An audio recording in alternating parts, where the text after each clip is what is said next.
Hi, this is Barry with Refurbish Boise, and I just finished this barn door, installation. I stained it a couple days ago, and I just installed it.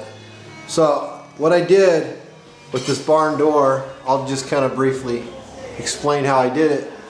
This house was built in 1937, so it had big fat studs. They're 2x4s. It looks like a 2x6 jam, but they're not. But there's like double rock and then the old lath on both sides, so it's thick. But anyway, so here was the problem. One of the problems that I had was that I wanted it trimmed out. Okay, so this stuff here is about 3/4 of an inch, So I cased it all out so it looks, like the rest of the house. And so what I needed to do was I needed to space it, and I don't know if you can see very well, but I got some magnets, some thick magnets. They're about 1/4 inch a piece, and then I put them together, and so it made up a 1/2 inch. So it brought it out, I don't know, that far off the wall. So that turned out well.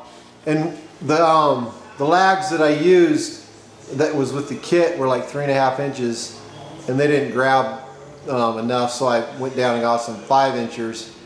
And I've got one missing there because I need the other spacer, which was with my wife, so I'm going to put it on tomorrow. But anyway, so what I did was this right here, this opening is in between two studs, which is like, they're 32 inch or 16 on center, so it's like 30 inches in between. And so I just cased that out. And then so when I started my bumper on the edge of the trim right there, and if you notice, when it slides this way, what it'll do is it stops right before the bumper, and that's because of count. I made a slice on the bottom. You can't see this side, but I kept it from going through on this side because there's a little T bracket. It's a little plastic bracket that keeps it from wobbling on the bottom. So there's a little track. It wobbles a little bit because it's a little sloppy, but that's so that it glides easy. And so the T is over here, and I cut this side all the way through and screwed it on into the floor so that it slides through there. So I got the same reveal up through here. And then when I installed it, all I did was, and I did that T thing with a saw, a circular saw, a couple swipes down the center. And of course I measured it all perfect, as good as I could. And so when I installed this, all I did was I put the door up there, and I used these like 3/8 pieces of tile, set those on the floor underneath, and then I had to shim one side up so that I could get the door perfectly plumb, and then I figured out where my top bracket went, the long piece, I guess track, from there, using the little hanger there with the roller to figure out where I'm gonna, where the door is.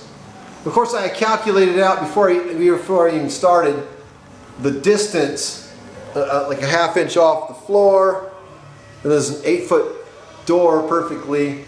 So I figured my trim so it would be hidden when it slides. That's one thing to think of when you're casing it. And so I plumbed up the door. Then of course I figured out where this went, marked a few holes, and then leveled it across. Then I had to adjust it all and everything, but so yeah, that's pretty much it, I mean, so the last little deal that I've got to do is I've got to adjust that deal so that it bumps about right there, so I'm gonna put it a little closer so it'll bump right there. There's little Allen wrench deals, slide it over, tighten it back up, And that's it. Thanks for watching. And if you need a barn door installed in the Boise area, just give me a call. All right, thanks. Bye.